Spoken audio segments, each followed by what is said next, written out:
有立委也讲，对中国新疆来的纸皮烤核桃这款桃仔仁呢，伫网络夜市拢会当买到。事实上，这个物件拢无办理输入查验，严重影响到咱的健康，而且是违法的。是后续也讲，立委提供这9件内面，敢若1件是合法，其他4项违反输入和标示规定，罚则12万，也佫有4项等咧查。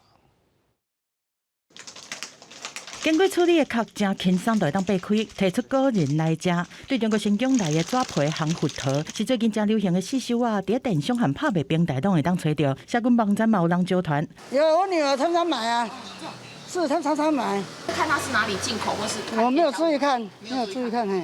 IG 还是 FB 好像有看过那个影片，合法的话，或者是单价还是说那个评价都还不错的话，可能会买。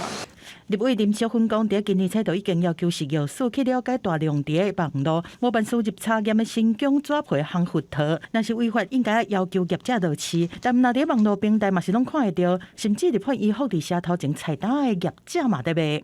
委员2月8日提供9件产品，经食药署函请平台提供刊登业者的资料，已请卫生局办理。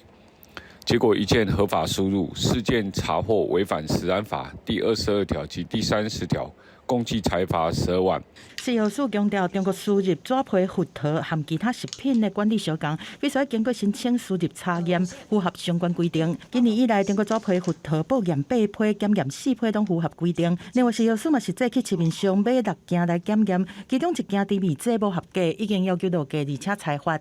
它比我们的蔗糖甜大概高出30到40倍的甜度，而且热量比较低，所以它可以合法用在我们的一些蜜饯还有一些饮料当中。